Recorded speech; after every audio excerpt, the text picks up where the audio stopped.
સાથે જોડાઈને એમના દૈનિક જીવનની અંદર યોગને અપનાવે। ગુજરાત રાજ્ય યોગ બોર્ડ અને વલસાડ જિલ્લા વહીવટી તંત્ર દ્વારા 11મા આંતરરાષ્ટ્રીય યોગ દિવસની જિલ્લા કક્ષાની ઉજવણી તિથલ સમુદ્ર કાંઠે સ્વામિનારાયણ મંદિરના પ્રમુખ સ્વામી સભાગૃહમાં હર્ષોલ્લાસભેર કરવામાં આવી હતી।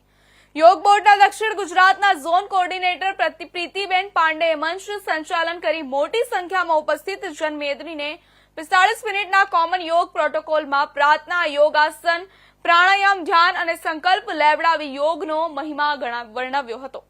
લોકસભાના દંડક અને વલસાડ ડાંગના સંસદ સભ્ય ધવલભાઈ પટેલે જનમેદનીને સંબોધતા જણાવ્યું હતું કે યોગ એ ભારતની સમગ્ર વિશ્વને દેન છે।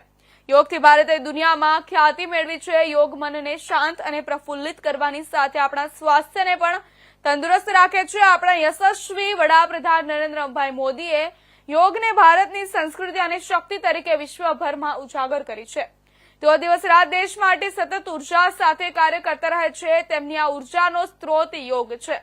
તેઓ નિયમિત યોગાભ્યાસ કરે છે। યુનાઇટેડ નેશન્સમાં તેમણે તારીખ 21 જૂનના રોજ સમગ્ર વિશ્વમાં યોગ દિવસની ઉજવણી થાય તે માટે પ્રસ્તાવ રજૂ કરતા વિશ્વના દેશોએ વડાપ્રધાનના આ પ્રસ્તાવને સહર્ષ સમર્થન આપતા આજે સમગ્ર વિશ્વ 11મો યોગ દિવસ ઉજવી રહ્યું છે। विश्व में एक देश है, एक गिफ्ट अरे प्राचीन काल की जे योगा चाली આવ્યો તો તે યોગાના લીધે આપણા ભારતને આટલી ખ્યાતિ મળી। એને છેલ્લા થોડા દાયકાઓમાં વિશ્વએ એને સારી રીતે વધારી દીધું અને યોગાને વધારે કરીને એમને પોતાના વ્યાયામ પણ સારું કરીને સાથે જે મન પ્રફુલ્લિત કરવાનું, મન સંતુલિત કરવાનું કામ વિશ્વએ કર્યું।